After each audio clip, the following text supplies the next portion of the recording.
نحمده ونصلي على رسوله الكريم اما بعد فاعوذ بالله من الشيطان الرجيم بسم الله الرحمن الرحيم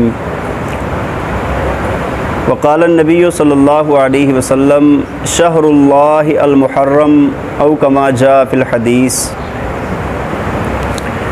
بھائی آپ کے علم میں ہے کہ محرم الحرام کا مہینہ شروع ہے اور یہ محرم الحرام کا مہینہ بہت زیادہ فضیلتوں والا مہینہ ہے۔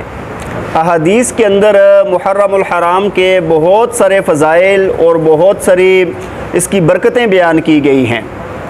سب سے پہلی بات میں آپ کو اختصار کے ساتھ تھوڑا گنواتا جاؤں گا۔ سب سے پہلی فضیلت تو اس مہینے کی یہ ہے کہ اللہ کے نبی نے فرمایا شہر اللہ المحرم، فرمایا کہ محرم اللہ کا مہینہ ہے۔ محرم کس کا مہینہ ہے؟ اللہ کا مہینہ ہے۔ دیکھیں مہینے دن سال تو سارے اللہ کے ہیں، لیکن یہاں پر جو خصوصیت کے ساتھ فرمایا گیا ہے تو اس کی فضیلت بیان کرنے کے لیے، جس طرح قرآن میں ہے ناقۃ اللہ کہ اللہ کی اونٹنی، صالح علیہ السلام کی اونٹنی کا فرمایا نا اللہ کی اونٹنی، یا ہم کہتے ہیں بیت اللہ، تو جگہ ساری زمینیں ساری چیزیں اللہ ہی کی ہیں، لیکن جب اس کی نسبت کر دی جاتی ہے تو اس کا مقصد یہ ہوتا ہے کہ اس کی فضیلت زیادہ ہے۔ دوسرا یہ ہے کہ اسلامی مہینوں میں سے سب سے پہلا مہینہ کون سا ہے؟ محرم کا ہے، اور اصول ہے الفضل للمتقدم، پہلے آنے والے کے لیے فضیلت ہوتی ہے۔ اور تیسری فضیلت یہ ہے کہ اس ماہ مبارک کی 10 تاریخ کا جو روزہ ہے جس کو عاشورہ کا روزہ کہتے ہیں، حدیث کے اندر آتا ہے جو بندہ یہ ایک دن کا روزہ رکھے گا، فرمایا کہ اللہ تعالیٰ اس کے گزشتہ 1 سال کے گناہوں کو معاف فرما دیں گے۔ اور میں نے آپ کو بتایا تھا کہ اس کے ساتھ ایک دن کا اور بھی ملانا ہے تاکہ یہود کی مخالفت ہو جائے۔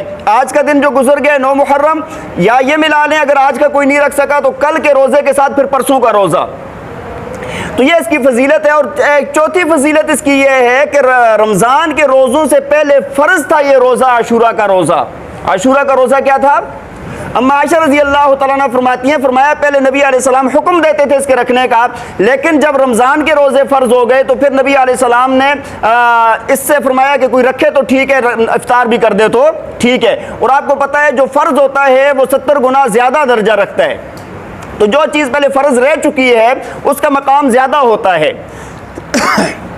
اور محرم کی ایک فضیلت حدیث کے اندر اور بھی آتی ہے، فرمایا کہ جو بندہ محرم کے پورے مہینے میں کبھی بھی جمعرات، جمعہ اور ہفتہ، جمعرات، جمعہ اور ہفتہ ان 3 دنوں کا روزہ رکھے گا، اللہ تعالیٰ اس کو 60 سال کی عبادت کا ثواب عطا فرمائیں گے۔ کتنا؟ 60 سال کی عبادت کا ثواب عطا فرمائیں گے۔ اور ایک اس کی 5ویں فضیلت یہ ہے، نبی علیہ السلام نے فرمایا کہ ایک قوم پہلے ایسی گزری ہے کہ جس کی دعا کو اللہ تعالیٰ نے اس 10 محرم کو قبول فرمایا ہے، اور فرمایا آئندہ بھی ایک قوم کی دعا کو اللہ قبول فرمائیں گے۔ حضرت علی رضی اللہ تعالیٰ عنہ سے روایت ہے، یہ بھی اس کی ایک فضیلت ہے۔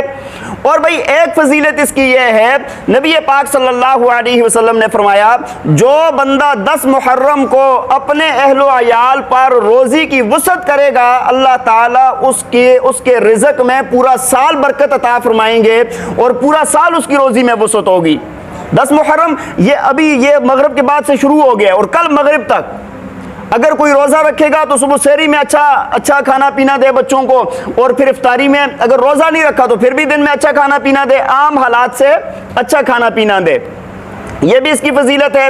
اور ایک فضیلت اس کی یہ ہے کہ نبی پاک صلی اللہ علیہ وسلم نے فرمایا کہ دیکھیں آدم علیہ السلام کو اللہ تعالیٰ نے منع فرمایا تھا نا کہ یہ اس درخت سے پھل نہیں کھانا، یہ چیز نہیں کھانی، جس چیز کے بھی کھانے سے منع فرمایا تھا۔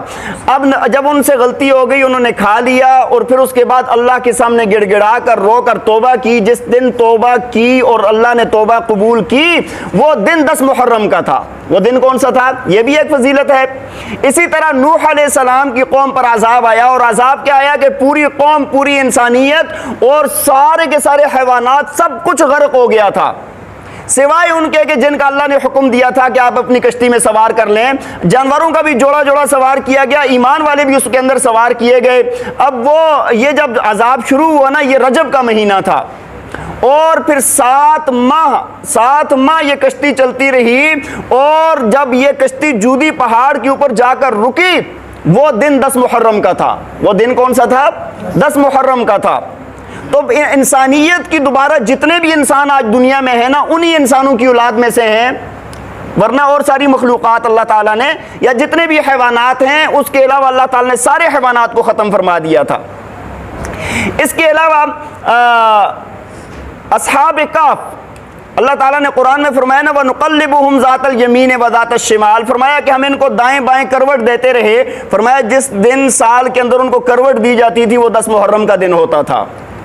اسی طرح نبی علیہ السلام کی حدیث ہے، فرمایا کہ غلاف کعبہ جس دن تبدیل ہوتا ہے وہ دن بھی کون سا ہوتا ہے؟ 10 محرم کا دن ہوتا ہے۔ اسی طرح روایات میں آتا ہے کہ حضرت ابراہیم علیہ السلام، ابراہیم خلیل اللہ، جن کا تعارف آپ سارے حضرات جانتے ہیں کہ اللہ تعالیٰ نے خلیل اللہ کا لقب دیا، اور کتنا بڑا مقام اور مرتبہ ہے اور کیسے کیسے امتحانات سے ان کو گزارا گیا۔ فرمایا کہ ان کی ولادت بھی 10 محرم کو ہوئی۔ ان کی ولادت بھی کب ہوئی؟ 10 محرم کو ہوئی۔ یونس علیہ السلام کی قوم پر اللہ نے عذاب نازل کر دیا تھا، عذاب کے آثار آ گئے تھے۔ اس قوم نے توبہ کی اور جس دن ان کی توبہ قبول ہوئی فرمایا کہ وہ دن بھی کون سا تھا؟ 10 محرم کا تھا۔ اسی طرح اللہ تعالیٰ نے بنی اسرائیل کو نجات عطا فرمائی، موسیٰ علیہ السلام اور آپ کی قوم والوں کو نجات عطا فرمائی، اور فرعون اور ان سب کو غرق فرمایا۔ فرمایا جس دن یہ موسیٰ علیہ السلام کو نجات ملی اور فرعون کا سارا لشکر فرعون سمیت غرق ہو گیا، وہ دن کون سا تھا؟ 10 محرم الحرام کا دن تھا۔ اور اسی طرح نبی پاک صلی اللہ علیہ وسلم کی ایک حسرت تھی، آپ تمنا فرماتے تھے، لوددت تو فرماتے تھے کہ میرے دل کی یہ خواہش ہے کہ اللہ کے راستے میں شہید کیا جاؤں اور دوبارہ زندہ کیا جاؤں، پھر شہید کیا جاؤں، پھر زندہ کیا جاؤں، پھر شہید کیا جاؤں، پھر زندہ کیا جاؤں۔ اللہ تعالیٰ نے آپ کی اس خواہش کو اپنی خاص حکمت کی وجہ سے آپ کی اولاد کی طرف منتقل فرما دیا تھا، یعنی امام حسین رضی اللہ تعالیٰ عنہ اور آپ کے اہل خانہ جس دن شہید ہوئے، شہادت والا مقام اور مرتبہ ملا جو نبی علیہ السلام کی تمنا اور خواہش تھی، وہ دن بھی کون سا تھا؟ 10 محرم کا تھا۔ وہ دن بھی کون سا تھا؟ 10 محرم کا تھا۔ تو بھائی یہ میں نے مختصر سی آپ کے سامنے یہ باتیں، چند باتیں میرے ذہن میں آئی اور میں نے آپ کے سامنے عرض کر دی ہیں۔ اللہ تعالیٰ ہمیں عمل کرنے کی توفیق عطا فرمائے۔ آخر میں ایک مسئلہ سن لیں، جب محرم الحرام کا مہینہ ہے، اکثر لوگوں کو آپ نے دیکھا ہوگا کہ کالے کپڑے پہنتے ہیں۔ اکثر لوگ کیا کرتے ہیں؟ کالے کپڑے پہنتے ہیں۔ کیوں پہنتے ہیں؟ غم منانے کے لیے۔ کیوں پہنتے ہیں؟ غم منانے کے لیے۔ اور لمبا مسئلہ تو پھر میں آپ کو کبھی عرض کروں گا۔ وہ ایک لطیفہ بھی ہے نا، بڑا مشہور لطیفہ ہے کہ ایک نا ملنگ وہ سفید کپڑے پہنے جا رہا تھا محرم الحرام کے مہینے میں، تو کسی نے کہا شاہ جی کالے کپڑے نہیں پہنے۔ وہ کہنے لگا بھائی دل کالا ہونا چاہیے، کپڑوں کی خیر ہے۔ دل کیا ہونا چاہیے؟ دل کالا ہونا چاہیے۔ تو بھائی لیکن کالے کپڑے پہنتے ہیں نا، اور کس وجہ سے پہنتے ہیں؟ کہ غم کا مہینہ ہے، غم کا اظہار کرنے کے لیے۔ ویسے کالے کپڑے پہننا حرام منع نہیں ہے، لیکن غم کے اظہار کے لیے جائز ہیں یا نہیں ہیں؟ تو آپ کو ایک حدیث سنا دیتا ہوں، ابن ماجہ کی روایت ہے غالباً، کہ صحابی رسول کہتے ہیں کہ ہم نبی علیہ السلام کے ساتھ جا رہے تھے کسی جنازے میں یا کسی ایسے معاملے میں ہم چل رہے تھے ساتھ، اور اس وقت غم منانے کے لیے لوگ کیا کرتے تھے کہ اوپر جو چادر پہنی ہوتی تھی نا اس کو اتار لیتے تھے، قمیص کی جگہ پر جو چادر پہنتے تھے نا وہ اس کو اتار دیتے تھے۔ نبی علیہ السلام نے جب ان کو دیکھا تو آپ نے فرمایا کہ تم نے جاہلیت والے کام ابھی تک نہیں چھوڑے، میرا ارادہ یہ ہو گیا تھا کہ تمہارے لیے بد دعا کروں اور اللہ تعالیٰ تمہاری شکلوں کو مسخ کر دے۔ ان صحابہ نے فوراً وہ اپنے کرتے یا وہ چادریں تھی وہ لے لی۔ تو آپ دیکھیں کہ غم کے لیے کوئی خاص حیت اختیار کرنا حدیث میں منع کی گئی ہے، خاص حیت اختیار کرنا حدیث میں منع کی گئی ہے۔ اس کے علاوہ جو مارنا پیٹنا دوسرا تیسرا، یہ تو واضح حدیث حضرت عبداللہ بن مسعود رضی اللہ تعالیٰ عنہ کی، کہ فرمایا کہ نبی علیہ السلام نے فرمایا لیس منا من ضرب الخدود وشق الجیوب ودعا بدعوى الجاہلیہ، فرمایا کہ وہ بندہ ہم میں سے نہیں ہے جو اپنے چہرے کو پیٹے اور اپنے گریبان کو پھاڑے اور فرمایا جاہلیت والی باتیں کرے، زمانہ جاہلیت والی کیا کرے؟ باتیں کرے۔ تو بھائی اس چیز سے بھی اپنے آپ کو بچائیں۔ بعض لوگ صرف مزے لینے کے لیے جاتے ہیں، دیکھنے کے لیے، ان چیزوں سے بھی اپنے آپ کو بچانا ہے۔ اللہ تعالی ہمیں عمل کرنے کی توفیق عطا فرمائے۔ وآخر دعوانا ان الحمد للہ رب العالمین۔